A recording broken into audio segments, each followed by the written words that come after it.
Eleição de 2 de dezembro de 1945. As mulheres vão votar pela primeira vez para presidente no Brasil. E um candidato as fazem suspirar: Eduardo Gomes. Ele tinha um fã-clube enorme, né, de mulheres, assim. Pelo fato de ele ser solteirão, né, tinha uma boa imagem. Um grupo de admiradoras cria um doce e o batiza de Brigadeiro para vender e reforçar o caixa da campanha. O doce se tornará um dos mais conhecidos da culinária brasileira e romperá fronteiras. Mas o resultado da eleição será indigesto.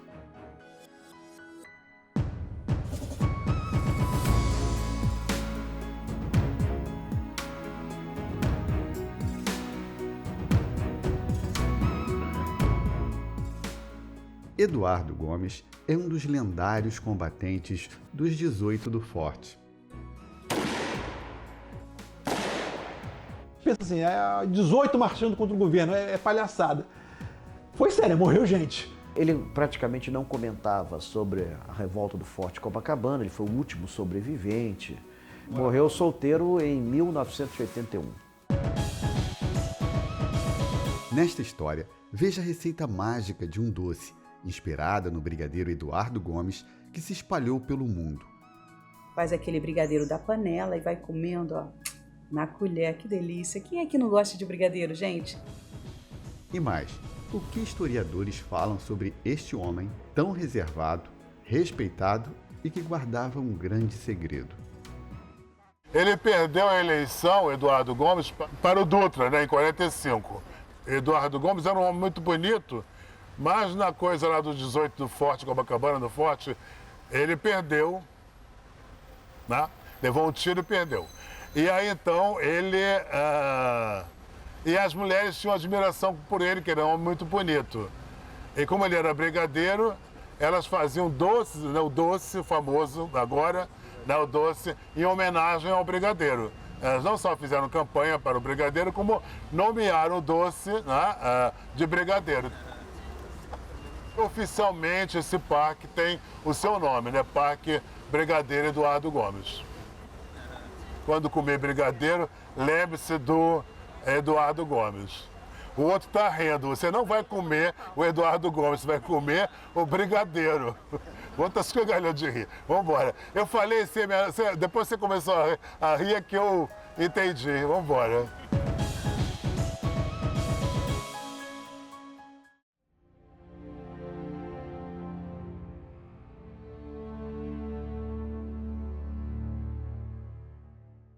O ex-presidente Hermes da Fonseca, o general Hermes da Fonseca, né, o filho dele era o comandante do Forte. E circulou um boato que haveriam cartas desabonadoras do presidente da República contra o general Hermes. Cartas falsas. Fake news de 1922. A imprensa levantou essa questão que estavam atacando o Hermes da Fonseca, que era uma figura respeitável, tinha sido presidente da República. O presidente ainda é Epitácio Pessoa. Arthur Bernardes havia vencido eleição conturbada e assumiria apenas em novembro de 1922. O Hermes da Fonseca se rebelou contra essa questão, ele era presidente do Clube Militar e ele foi preso. Contra essa prisão e contra essas cartas desabonadoras, houve uma série de pequenas revoltas, inclusive da guarnição do Forte Copacabana. Os outros pontos foram facilmente reprimidos, só ficou o Forte.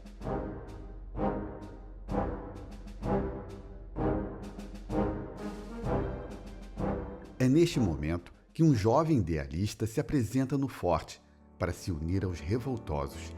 Ele vai entrar para a história do Brasil.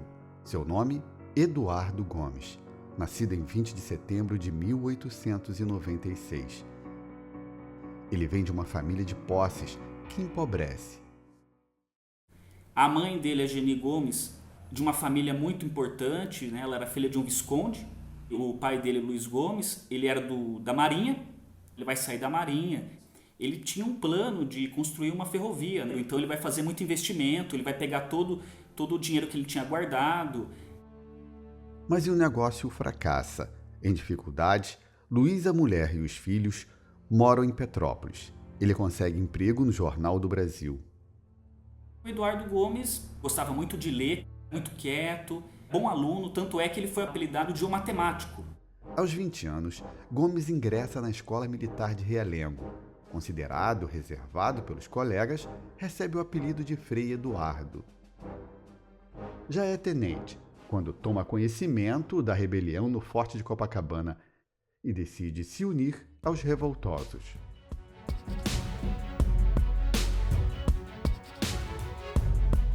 O Brasil tinha um encouraçado, o São Paulo, armado com canhões de 305 milímetros, disparava uma bala deste diâmetro, desta altura, 390 quilos. Ele foi para Copacabana, se ancorou e disparou contra o forte várias vezes. Só que o forte era muito bem feito e não chegou a fazer efeito.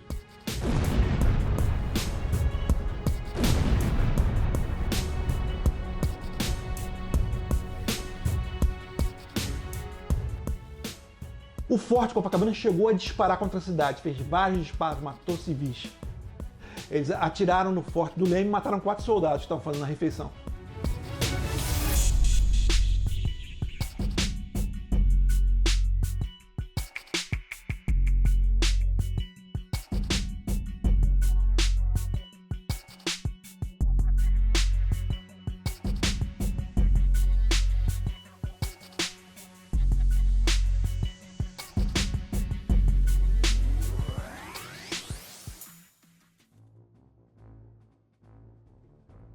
O Rio já é uma cidade com mais de 1 milhão de habitantes, conforme mostra o censo nesta publicação de 1920. O cenário do conflito, Copacabana, porém só possui 22 mil moradores. Os revoltosos buscam apoio. Eles tinham esperança que o movimento fosse apoiado por várias outras unidades aqui do Rio de Janeiro, que derrubaria o governo. Seria um golpe militar. Não deu certo. Curiosos se aproximam do forte para assistir ao desfecho do impasse. O tenente Newton Prado, com seu fuzil, observa o cenário. As forças federais, leais ao presidente Epitácio Pessoa, se posicionam para o embate. Muita gente foi para o forte apoiar o movimento. Chegou a ter 300 pessoas dentro do forte. Só que viram que aí não ia dar certo, então começou a haver uma debandada geral. Ficaram muito poucos dentro do forte. Cercados, os revoltosos precisam tomar uma decisão. O Siqueira Campos, ele queria tacar fogo no forte, explodir o forte, enfim, matar todo mundo, fazer um suicídio assim, coletivo.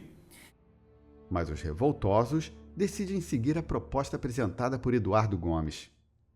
Então eles resolveram fazer uma demonstração, um ato de resistência, né? E saíram, uns 20 e poucos saíram marchando contra o governo pela praia de Copacabana. O relógio marca 2 horas da tarde. A marcha começou com mais de 20. Se não me engano, foram 29, que os pedaços da bandeira que foram rasgados e distribuídos para cada um deles. Só que ao longo do caminho, eles foram do posto 6 até o posto 4, né? Alguns que sentiram que a coisa não ia dar certo foram sutilmente saindo para o escanteio, assim. E um se juntou ao movimento, um civil. Ele aparece bem naquela fotografia que aparece os 18 marchando pelo forte.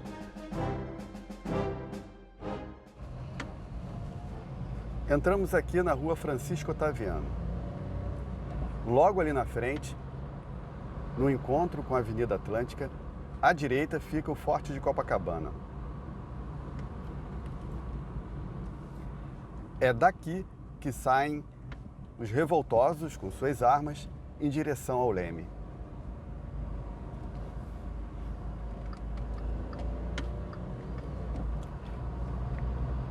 Fico imaginando o que eles pensavam durante esse trajeto até a Rua Barroso, hoje Rua Siqueira Campos. Eduardo Gomes provavelmente pensava na mãe, ele era muito apegado à mãe, à família, religioso. Só que chega a um determinado momento, onde tem a estátua, inclusive, na Siqueira Campos, ali dos 18 fortes, houve um massacre.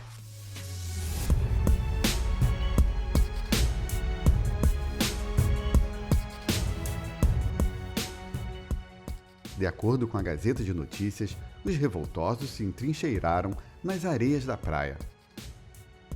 Os confrontos finais teriam sido de faca. O governo chegou a mobilizar 5.000 soldados para reprimir o movimento. Um pouco mais de 10 que restavam no movimento, contra centenas de soldados, a coisa acabou rapidamente. Segundo o jornal O País, o conflito teria durado 1h20. Nesta imagem, vemos o resgate de mortos e feridos.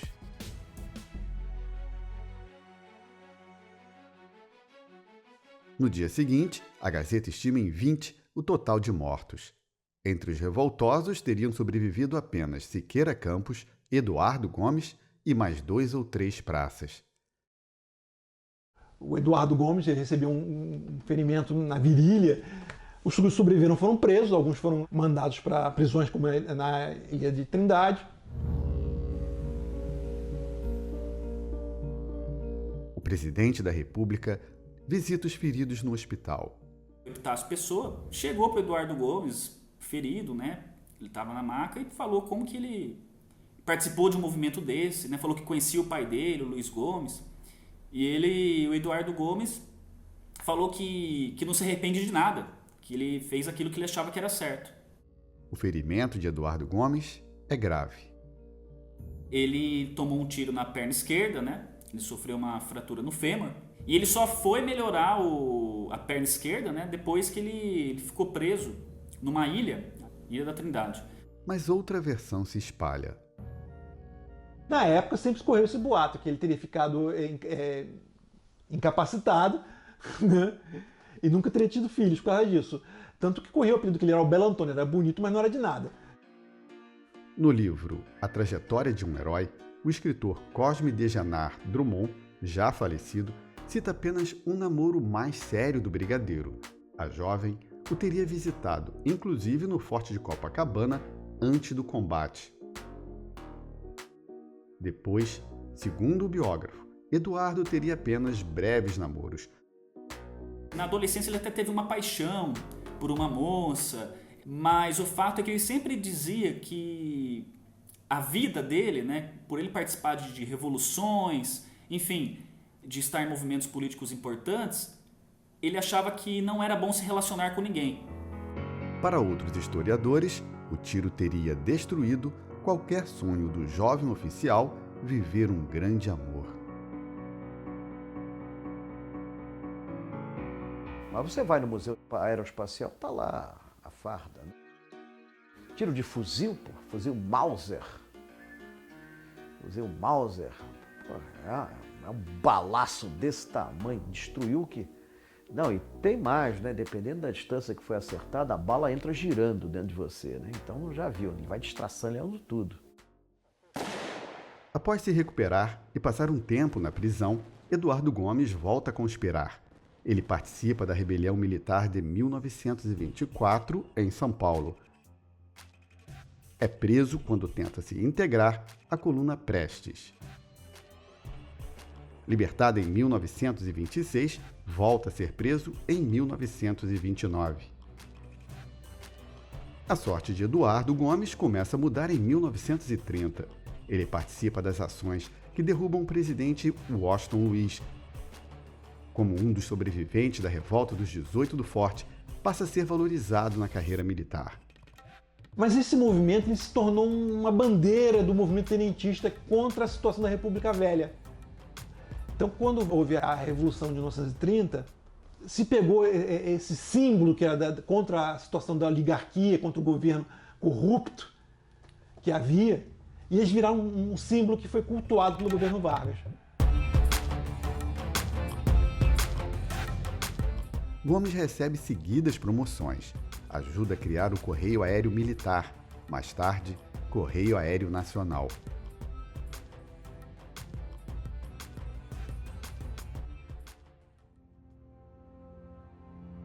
Em 1935, Eduardo Gomes atua contra o levante da Intentona Comunista, mas se afasta do governo após a decretação do Estado Novo em 1937, um golpe de Getúlio para permanecer no poder. Em 1941, é promovido a brigadeiro.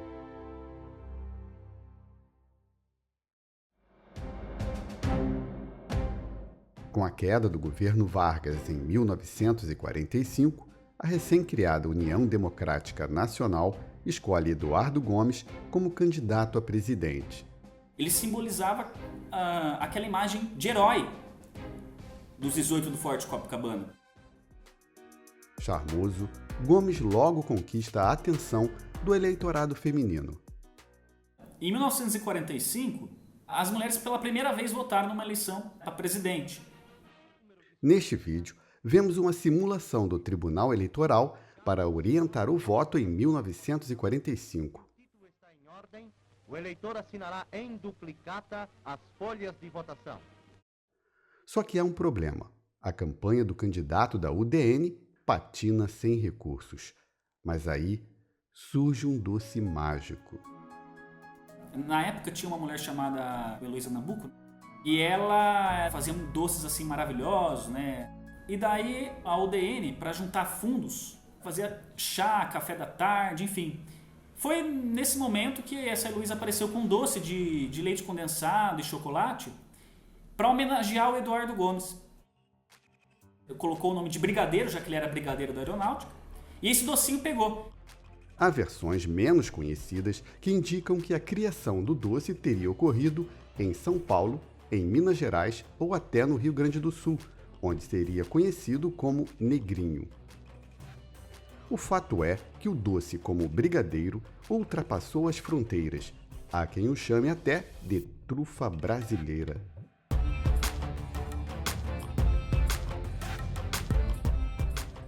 As mulheres ajudavam a propagar ainda o slogan "Vote no brigadeiro, que ele é bonito e é solteiro".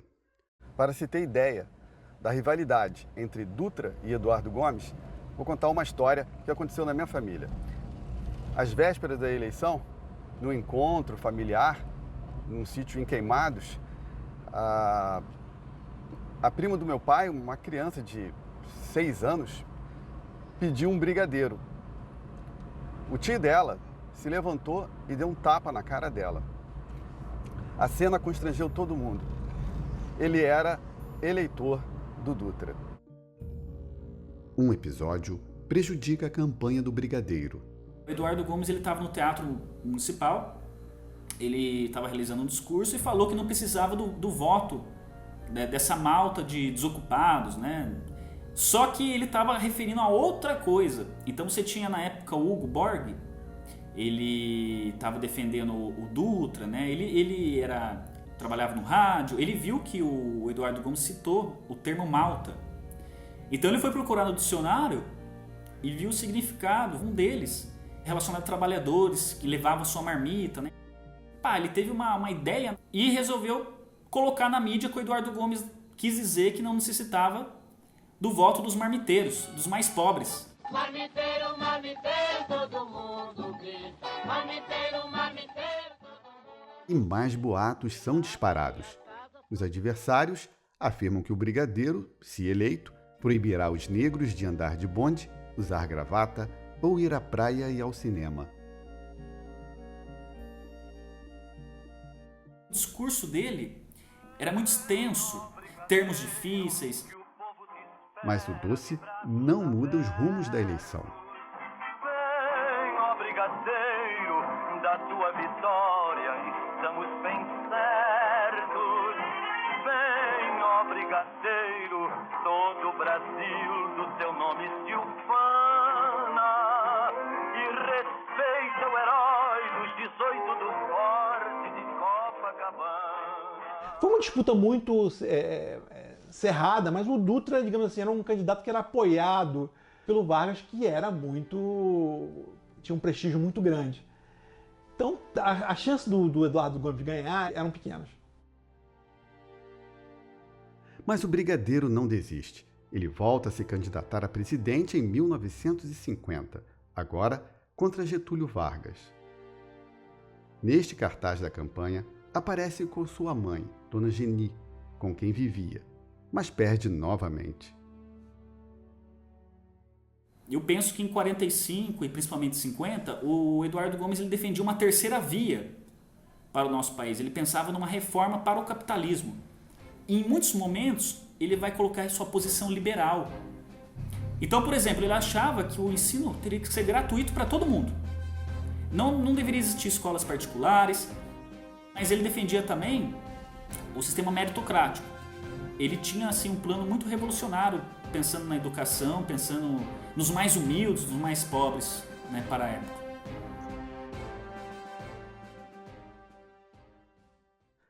Em 1954, o brigadeiro se envolve na campanha pelo afastamento de Getúlio Vargas. A crise culmina com o suicídio do presidente.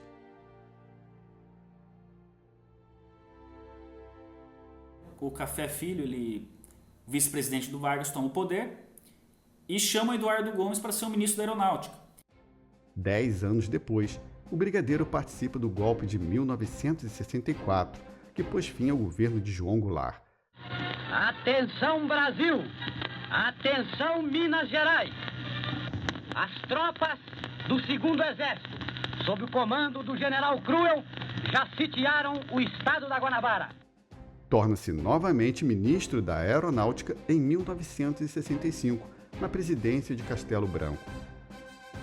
Como ministro, envidarei o melhor do meu esforço para fortalecer os vínculos, os laços de amizade que ligam a aeronáutica, a marinha e ao exército. A princípio, ele apoia o golpe civil-militar, achando que ia ser bom para o Brasil, mas vendo que estava demorando muito para a volta de um civil no poder, ele acaba sendo contra. Mesmo fora do governo militar, no período mais linha dura, intercede em favor do capitão Sérgio Macaco, que havia denunciado o chefe de gabinete do Ministério da Aeronáutica de planejar explodir o gasômetro no Rio. A intenção seria pôr a culpa em inimigos do regime e prender oposicionistas. Gomes questiona ações que não correspondem aos valores cristãos. Nesta época, já é visto como uma lenda viva pelos militares.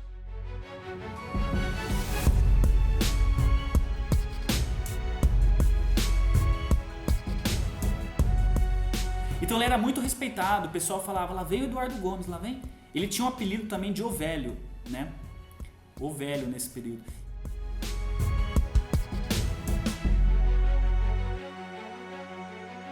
Quando ele sai da aeronáutica, ele se aposenta, passou aí, né, com mais frequência às missas, aos domingos.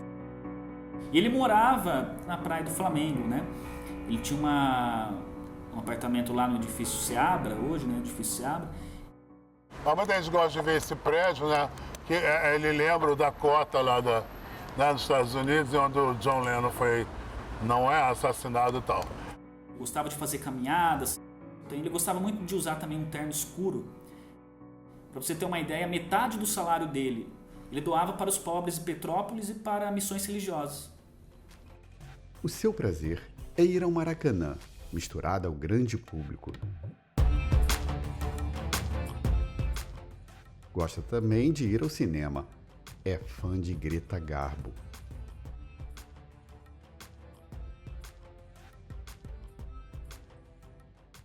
Apesar de ter alcançado o posto de Marechal do Ar em 22 de setembro de 1960, é como brigadeiro que gosta de ser chamado.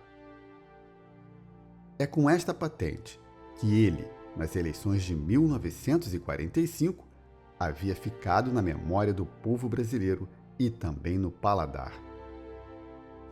Nos livros de história, é sempre lembrado por sua participação no movimento Os 18 do Forte. Mas para o brigadeiro, este parece ser um assunto proibido. Morreu solteiro em 1981. Aliás, ele praticamente não comentava sobre a revolta do Forte Copacabana, ele foi o último sobrevivente. Passou aniversário da revolta do Forte Copacabana, sempre queriam entrevistá-lo, mas na época da ditadura militar, você falava se queria e bem entendia e da mais militar, né? E ele não dava entrevista, ele não concedia entrevista.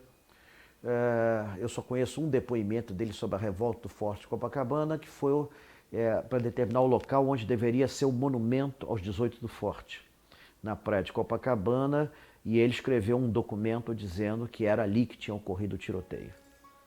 Pessoas que o conheceram diziam que ele ia nas solenidades dos 5 de julho e não dava depoimento nenhum. Isso eu conversei com muita gente que esteve com ele. Assim, e claro, se eu fosse traumatizado como ele, eu também não daria.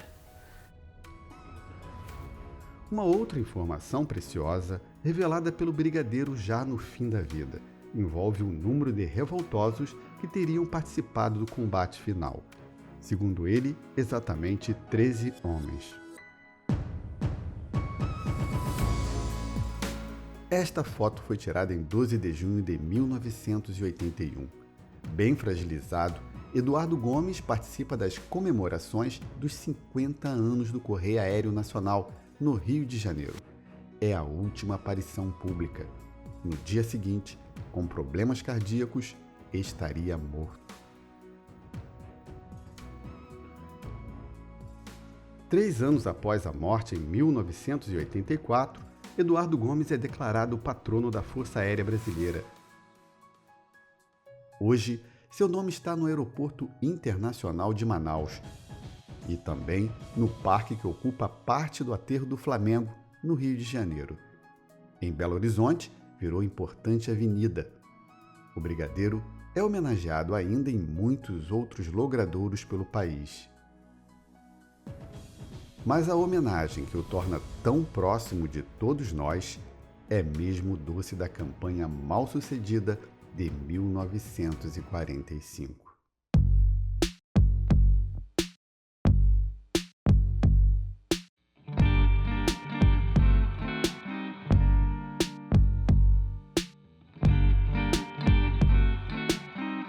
Quando eu podia comer, que hoje em dia não posso mais, eu adorava. Tem massa pronta para fazer o docinho, tão apreciado que ele é muito gostoso.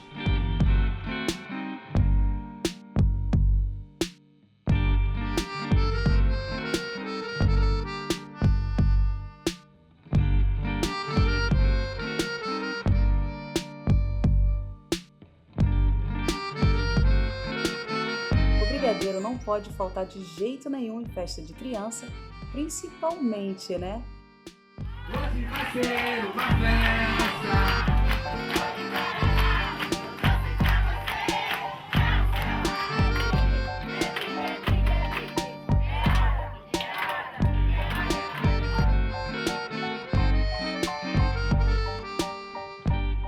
Estreando como empreendedora e longe de casa, criei a marca Doces do Brasil.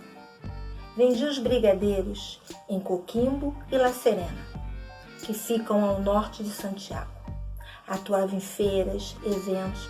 A minha receita conquistou as terras da feminista Gabriela Mistral.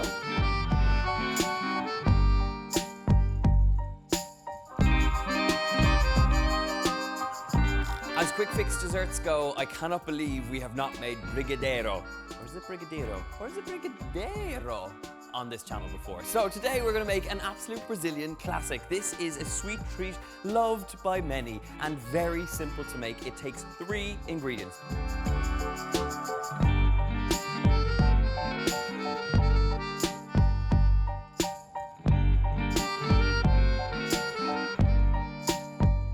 Eu estou dando algumas aulas na Unesp, né, para o pessoal de psicologia, e eu dou aula também para o ensino fundamental. Se a pessoa não gosta tanto de política, ela não vai se interessar muito, ou, sei lá, pelo Eduardo Gomes, mas se você fala do doce, elas ficam encantadas, até prestam atenção na sua história.